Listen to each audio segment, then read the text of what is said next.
December 1943, Camp Ruston, Louisiana. Cold breath slipping out of the pines. Tar and creosote in the air where the spur line met the camp fence, and the boxcar's iron smell lingering on gloves that had tried to stay clean across an ocean. The first Germans down from the steps braced their shoulders for the familiar language of defeat, mud, shouting, thin soup, and instead heard only the irregular tick of cooling truck engines and the dry clink of utensils from somewhere inside. They had come in patched tunics sun-bleached by Tunisia, belts drawn tight by weeks of short issue, minds trained to expect humiliation. The shock began with light, a hard, humming brightness over long tables and steel pans steaming in a damp haze. It deepened with the line, roast beef sliced thick, potatoes shining with butter, white bread still warm at the heel, a ladle of gravy heavy enough to smell of pepper and fat, and at the end, squared on trays like contraband apple pie. A corporal who had marched out of Medellin counted without meaning to, unsure which part was the trick. The quartermaster's slate did not lie. Under the 1929 Geneva Convention, prisoners were to be fed on a scale comparable to the depot troops, and this read easily above 3,000 calories. More than any of them had seen since 1941. Trays clanged. Disbelief bent into appetite. Conversation fell to the muffled sounds of chewing. That evening, under single-bulb shadows, letters formed in cramped script. America was feeding its enemies better than Germany could feed its sons. The paradox was not born in Louisiana. It had started months earlier, when the North African fighting collapsed into columns of prisoners and the Atlantic opened to ship them west. The road to this pie and the astonishment it caused began in desert wind and diesel dust. May 1943, Tunisia lay smothered in its own dust. The desert that once gave Rommel room to maneuver had become a cage of wreckage and silence. Along the jagged ridgelines near Cape Bon and the valleys of the Medjerda, the last formations of the Afrika Korps waited for orders that would never come. Tanks once marked with the palm tree insignia sat half buried in sand. Their fuel long gone, engines seized by wind-blown grit. The smell of scorched oil lingered for miles. Allied artillery from the north and east pounded the remaining pockets daily, while bombers, B-25 Mitchells and RAF Wellingtons, stitched the supply routes that once carried lifeblood from Tripoli. The Luftwaffe, starved of fuel and airfields, had melted into the sky's emptiness. For Rommel's men, even the mirage of victory had vanished. When General Hans-Jürgen von Arnim finally surrendered at Cape Bon, more than 250,000 Axis troops laid down their arms, an entire army erased.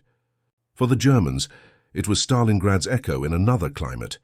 For the Italians, it was exhaustion beyond politics. Many had not eaten meat in weeks. Rations were reduced to lentils, weevilled flour, and whatever could be scavenged from abandoned dumps. Those captured near Bizerte and Tunis were herded into makeshift pens under khaki tents, guarded by men who looked astonishingly clean and calm. Propaganda had warned them of brutality, bayonet drills, starvation, forced labor in the salt mines, but instead they found cigarettes, medical orderlies, and translators handing out ration tickets. The voyage westward deepened the confusion. From Oran and Bizerte, American liberty ships carried thousands across a placid Atlantic, each guarded by destroyers vigilant for U-boats that now hunted without success. On deck, the prisoners were fed white bread and tinned meat, examined by medics who sprayed antiseptic that smelled faintly of carbolic and citrus. They watched the guards, the same age, the same war weariness, but the Americans' cheeks were fuller, their uniforms pressed, their confidence untouched. One sergeant later recalled thinking that this must be what prosperity looked like. When at last the Statue of Liberty appeared through a grey dawn haze, disbelief mixed with quiet relief. They were prisoners, yet safer than they had been in years. What awaited them inland would defy everything the Reich had promised. June 1943, Washington, D.C., the air thick with humidity and the quiet rhythm of typewriters echoing through the War Department's limestone halls. Deep inside the Provost Marshal General's office, policy replaced passion. The United States, now home to over 100,000 captured Axis soldiers with more arriving weekly, faced a moral and logistical dilemma: how to feed the enemy without betraying the principles for which it fought. The answer emerged in a document stamped Regulations for the Treatment of Prisoners of War, a blueprint that would shape not only daily rations, but the image of American power itself. Modeled closely on the 1929 Geneva Convention, it declared that all prisoners would be treated humanely and without distinction of rank, race, or creed, and, crucially, fed to the same standard as the U.S. Army. Behind that clause lay both idealism and calculation. The planners knew that food could serve as a weapon of persuasion as effectively as any rifle. If German POWs ate well, it might ripple backward through Red Cross reports and reach the Reich's own camps, where American and British captives waited. Equal rations were thus a form of insurance, each bite a silent plea for reciprocity. On paper, that meant approximately 3,500 calories per man per day, meat at least once, bread and vegetables daily, a dessert once a week. The menu was drawn from quartermaster standards rather than sentiment: hash, potatoes, beans, cornbread, even canned peaches when transport allowed. But the unintended symbolism ran deeper. Each balanced meal became an unspoken sermon on the difference between two systems. While Nazi Germany rationed its own citizens to under 2,000 calories a day, a German prisoner in Kansas or Louisiana received enough to gain weight. By late 1944, reports circulated that POWs in America were healthier than civilians in Hamburg or Cologne. What began as legal compliance had evolved into a quiet display of democratic abundance, a form of propaganda, written not on posters, but on dinner plates. The next problem was practical: how to sustain this policy while feeding a nation already fighting on two oceans. July 1944, freight trains groaned through the heartland. Boxcars marked PWs stacked with sacks of flour, sugar, coffee, and tins of meat. At sidings from Texas to Wisconsin, the U.S. Army Quartermaster Corps unloaded the cargo with the precision of a combat operation. Feeding over 400,000 German prisoners scattered across nearly 700 camps had become one of the largest coordinated supply efforts of the war, an invisible front fought with rations instead of rifles. Every convoy that fed the GIs at the front now carried twin manifests, one for soldiers under fire, another for the soldiers they had captured. From depots in St. Louis, Chicago, and Atlanta, refrigerated trucks rolled toward barbed wire enclosures surrounded by wheat fields, their tires streaked with red clay and the smell of diesel. Inside the camps, organization mirrored an army in miniature. Each kitchen, often run by German cooks under American supervision, functioned like a battalion headquarters of food. Industrial ovens glowed through the night, turning out thousands of loaves of bread a day. Canned beef was boiled into stews thick enough to feed a regiment. Coffee urns hissed constantly. The men who had once fought over desert rations now found themselves slicing meat by the pound, counting sugar in crates instead of grams. Each menu adhered to a daily standard that would have astonished their families at home: white bread, butter, vegetables, sometimes even cocoa or pie. Beyond the fences, the contrast was growing cruel. In Cologne and Hamburg, German civilians survived on thin soups, ersatz coffee, and black bread made from barley husks. Allied bombers had cut the arteries of Germany's transport network, and the blockade left pantries bare. Inside American camps, however, the enemy grew healthier, sunburned, fed, and strong. By late 1944, rumors spread among Wehrmacht remnants in France and Italy. Surrender to the Americans and you would eat. Surrender to the Soviets and you would vanish. Food had become psychological warfare, a quiet, unspoken weapon that conquered without firing a shot. Autumn 1944, Germany's skies were black with bombers and its pantries empty. The same railways that once carried coal and soldiers now lay twisted under Allied firestorms. Freight yards in Cologne, Kassel, and Hamburg smoldered for weeks, cutting the arteries that fed the Reich. Food, once rationed by coupons, was now rationed by hope. Butter disappeared first, then milk, then meat. Housewives ground dried peas into flour to stretch bread dough. Ersatzkaffee, a bitter drink made from roasted barley or acorns, replaced coffee entirely. Posters still spoke of victory through endurance, but the queues at dawn told another story. Lines of women and children clutching ration cards that promised cabbage, turnips, or nothing at all. In the countryside, farmers hid eggs from requisition patrols, keeping a few for their own. City markets became places of barter rather than sale. A coat for a sack of potatoes, a wedding ring for sugar. By winter, Average civilian rations had dropped below 1,500 calories a day. Children fainted in schools. Old men dug through ruins for coal dust to burn. In Hamburg's bombed-out districts, women boiled nettles for soup. Hunger, quiet and relentless, replaced propaganda as the voice of reality. And then came the letters, from across the ocean, from sons and brothers now held in Louisiana, Texas, and Kansas. They spoke cautiously, knowing German censors read every line, yet the hints slipped through. We are treated well. Food is plentiful. We even have bread with butter. At first, the Ministry of Propaganda dismissed these as enemy fabrications, but word spread faster than censorship could stop it. Mothers whispered in queues that their sons, captured and defeated, were eating meat again. Neighbors began to murmur that the Americans were not monsters, but men who kept their word. The contrast cut deeper than bombs. As 1944 gave way to 1945, a bitter realization spread across the Reich, that its prisoners were living better than its people. Hunger had become the enemy Berlin could no longer fight. Winter 1944. Dawn broke pale and cold over the wire at Camp Ruston, over Camp Swift in Texas, over dozens of nearly identical compounds scattered across the plains and pine forests of America. The bugle call came at 6. By past, rows of men in field grey coats stood for roll call beneath a flag they had once sworn to destroy. Yet what followed each morning defied everything they had been taught. Inside long, clean mess halls, trays clattered in an orderly rhythm. Oatmeal thick with milk, scrambled eggs, toast browned evenly on industrial griddles, and coffee strong enough to smell halfway across the yard. After months of ersatz coffee and black bread, the aroma alone could undo their composure. The day unfolded with military precision, but without cruelty. Those assigned to labor details left through guarded gates to fell timber, repair roads, or work nearby farms. Others stayed behind to study English, attend lectures, or organize makeshift orchestras. Lunch came early, beef stew or beans with fruit and bread. Dinner, often chicken or roast beef with buttered bread, arrived before lights out, followed by something nearly unimaginable in wartime Europe: cake baked by fellow prisoners. The Red Cross parcels added luxuries that many hadn't seen since 1939: chocolate, jam, cigarettes.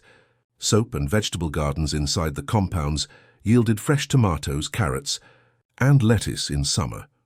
To men raised under propaganda that painted Americans as barbarians, this order and abundance were disorienting. Some felt guilt at their own comfort, fearing that to enjoy it was disloyalty. Others saw in it a glimpse of the world their war had destroyed. Letters home described cleanliness and fairness, always under the censor's stamp, but the meaning was unmistakable. The enemy treated them as men. Among the newest arrivals, fresh from hunger in France or Italy, stories of full tables spread faster than any rumor of defeat. By 1945, to be captured by the Americans was no longer misfortune, it was survival itself. By 1944, the war's demand for manpower had emptied America's farms and factories, but a new workforce stood waiting behind barbed wire. The Geneva Convention permitted the labor of prisoners under humane conditions, and the United States seized the opportunity with bureaucratic efficiency. From the cotton fields of Texas to the wheat plains of Kansas, over 200,000 German POWs were soon at work, filling the gaps left by American men fighting overseas. Army trucks carried them each morning in guarded convoys to fields, sawmills, and canning plants. They worked in overalls instead of uniforms, the sun on their backs instead of shells overhead. For every day of labor, each prisoner earned 80 cents, credited to camp accounts rather than paid in cash. Inside the canteens, the small earnings transformed into indulgences: chocolate bars, fruit, extra rations of coffee, even postcards and writing paper. It was a quiet miracle of routine, one that fed both body and pride. In Texas, farmers learned that the Germans worked hard, precise to the minute. In Kansas, harvests were saved because of their hands. Letters home spoke not of chains or cruelty, but of structure and fairness. We work, we eat, we sleep safely. For many, it was the first stability they had known in years, yet the irony was bitter. The men who once served an empire that promised to dominate the world were now sustaining the food supply of their conquerors and eating better than their families back home. For some, that realization cut deeply. a daily humiliation disguised as comfort. For others, it revealed a truth impossible to ignore, that a system built on law and liberty could outproduce one built on conquest. Within that paradox, the edges of ideology began to soften. The men who labored for America returned to camp each night not only fed but changed. January 1945, deep winter gripped Europe, and the Reich's armies were retreating on every front. Yet among the flood of intercepted mail and captured correspondence, another front was quietly unraveling, the moral one. From the censor's desks in Berlin, reports began surfacing that German prisoners in America were not only alive, but thriving.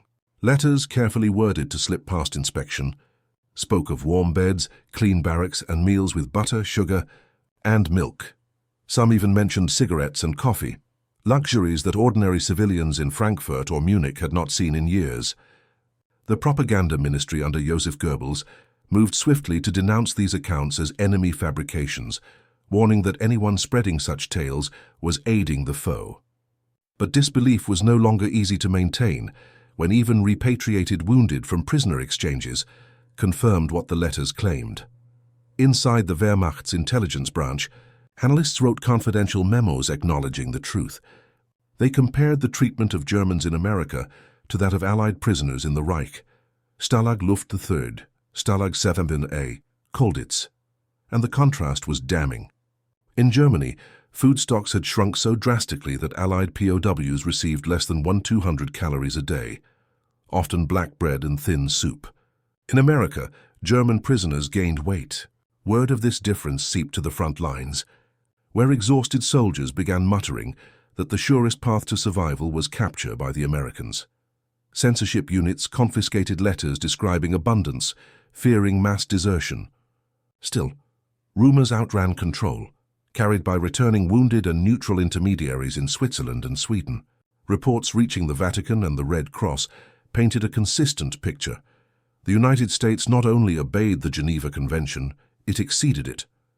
As the Reich collapsed under bombardment, that moral asymmetry grew heavier than any physical defeat.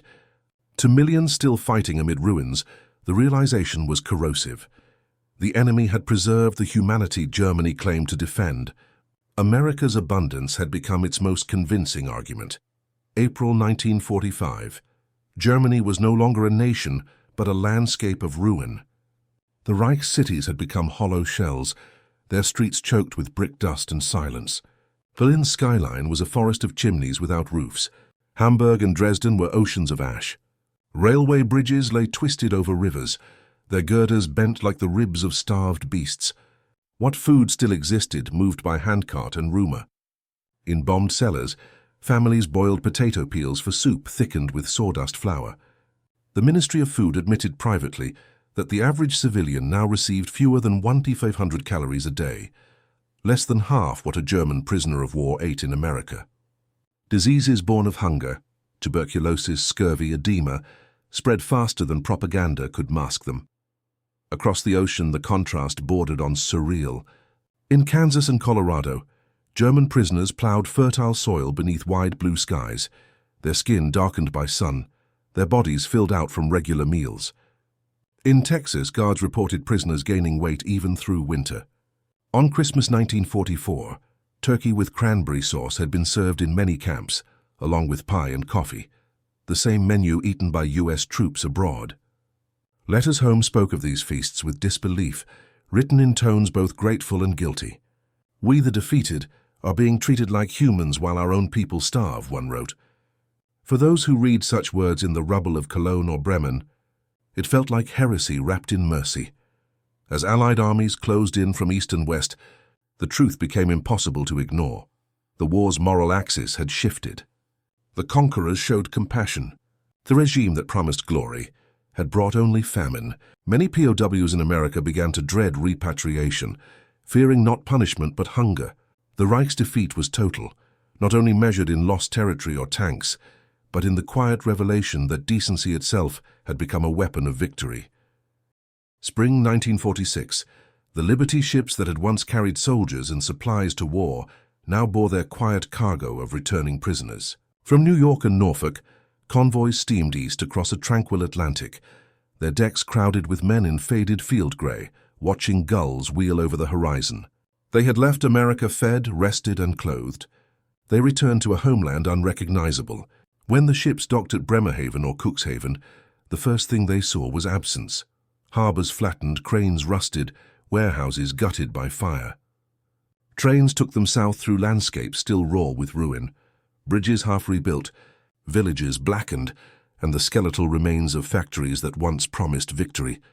At each stop, families waited along the platforms, thin, hollow-eyed, wrapped in coats several winters old. The returning prisoners stepped down hesitantly, clutching duffel bags packed with Red Cross soap and American cigarettes, luxuries that seemed almost shameful amid so much hunger. The shock was immediate. Men who had eaten oatmeal, eggs, and roast meat in captivity now queued for ration cards that offered only bread crusts and watery soup. Many could not bring themselves to speak of the abundance they had known behind barbed wire. Those who did were sometimes met with resentment. "You ate like kings while we starved," one woman told her son.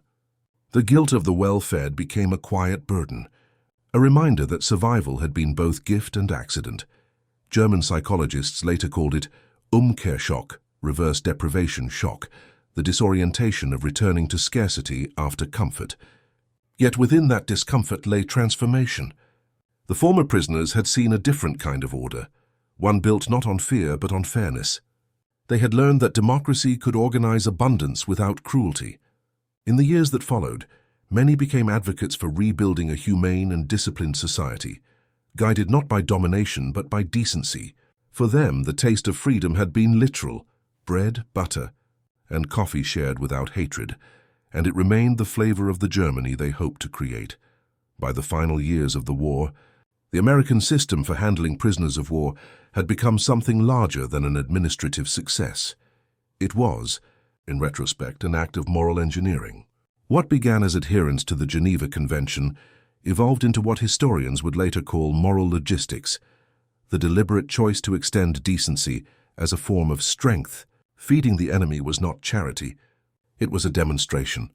Even while U.S. civilians endured rationing and troops fought in the Ardennes, the War Department allocated millions of dollars to ensure that every camp meal met the prescribed standard. Meat, bread, vegetables, and coffee served with order and predictability. Debate existed, of course.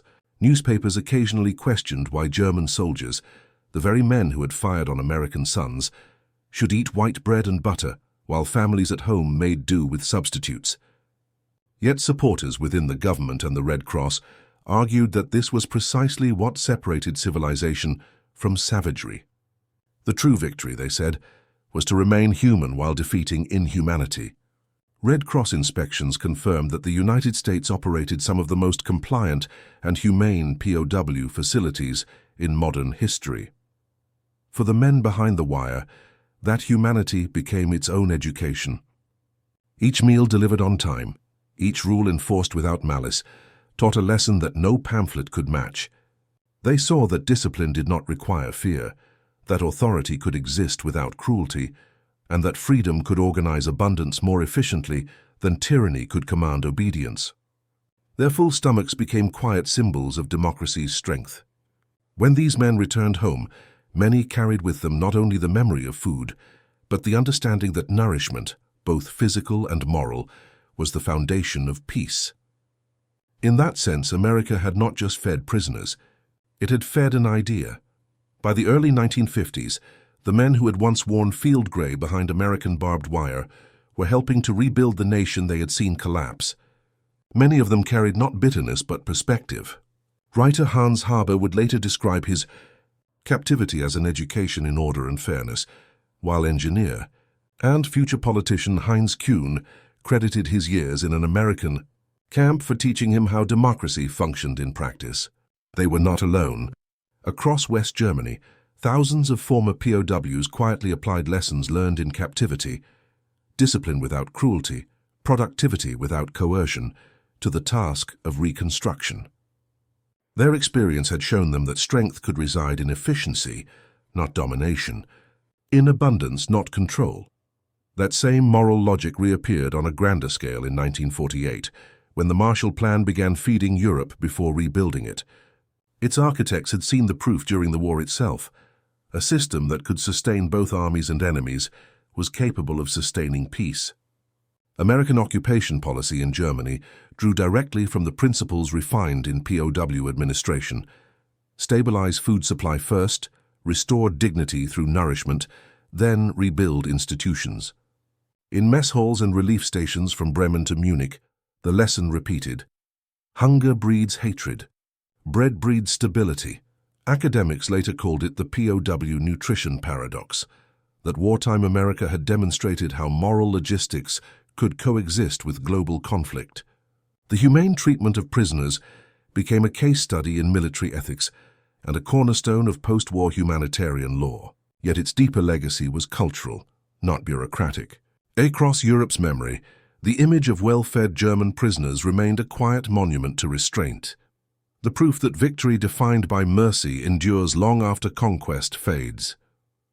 For those men who once broke American bread under watchtowers, that simple act became the lasting symbol of a civilization strong enough to feed its foes. Decades after the guns fell silent, the men who had once crossed oceans in defeat remembered their captivity not through the lens of barbed wire, but through the warmth of kitchens and the scent of bread. To their grandchildren, they spoke of steaming loaves that never ran out, of butter shining under fluorescent light, of coffee poured freely by the same hands that had once been enemies. The memories carried both gratitude and unease, a paradox of defeat wrapped in mercy. For them, surrender had not meant humiliation but revelation, that their captors had shown a humanity their own leaders had long since abandoned. In post-war Germany, a quiet saying took root: better a prisoner in America than free in famine. It was both confession and lesson. The war had proven that civilization's truest strength was not forged in conquest, but sustained in compassion. Across the decades that followed, echoes of that lesson lingered in every relief package shipped to a ruined Europe, in every Geneva Convention clause reaffirmed, in every field kitchen where bread was shared with former enemies. History came to remember the United States not only for its tanks and bombers, but for the radical simplicity of its mercy.